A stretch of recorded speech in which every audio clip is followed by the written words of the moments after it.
કેમ છો વિદ્યાર્થી મિત્રો? શું તમે JEE ની તૈયારી કરો છો?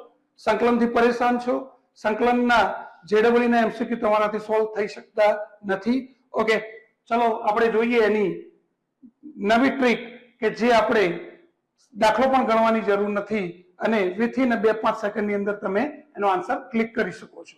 તો આ રીતના એક MCQ છે કે જે ગણવા જાવ તો 1.5 પેજ મીન્સ કે તમારી 5-10 મિનિટ તો આરામથી બગડે છે.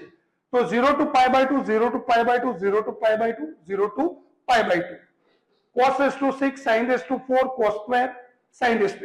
તો આ રીતની અંદર પહેલા તો cos અને sin ની ઘાત જે પાવર છે એ યુગ્મની અંદર હોવી જોઈએ 2 4 6 8 10 12 અપ ટુ અનંત સુધી. તો આની અંદર આપણે દાખલો ગણવાની જરૂર નથી. હું તમને એક શોર્ટ ટ્રીક આપું છું, ધ્યાન આપજો. તો આની અંદર સૌથી પહેલું કામ કરવાનું છે કે આની પાવર જે છે કેટલી પાવર છે 6. તો 61 સુધીના જે અયુગ્મ અંક છે તો 61 સુધીના અયુગ્મ અંક આવશે 5 3 into 1 એ અંશમાં અંક લખવાના છે અને 61 સુધીના જે યુગ્મ અંક છે એટલે કે 6 4 અને 2 આ રીતે લખવાનું છે અને અહીંયા જે અપર લિમિટ છે એ અહીંયા મૂકવાની છે π/2. આ મળી ગયો આપણો આન્સર. તો 3 2 6 તો અહીંયા વધશે 5 into π 5 π 2 into 4 into 2 into 2 32. તો સિમ્પલ આન્સર, ગણવાની જરૂર નથી. આની વાત કરીએ તો આની પાવર છે ઘાત છે 4. તો અંશની અંદર 4 થી 1 સુધીના અયુગ્મ અંક તો 3 અને 1. છેદની અંદર 4 થી 1 સુધીના યુગ્મ અંક 4 into 2 અને અહીંયા આવશે π/2.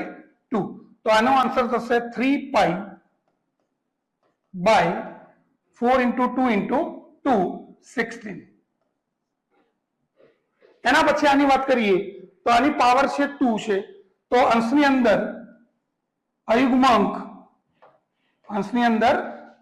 અંક 2 થી 1 સુધીના એટલે ખાલી 1 જ આવશે.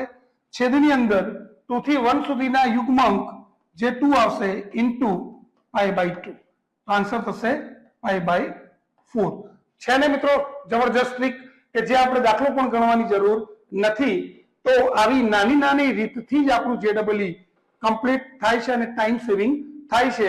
તો હવે આનો આન્સર તમે જરૂરથી કોમેન્ટ બોક્સની અંદર આપી શકો છો અને આ વિડીયોને તમારા મિત્રો સાથે જેટલો બને એટલો શેર કરો અને લાઈક કરો, વિડીયોને સબસ્ક્રાઇબ કરો, જેથી આવી નવી નવી જે ટેકનિક જે શોર્ટ ટ્રીક છે એ તમને નોટિફિકેશન દ્વારા મળી શકે.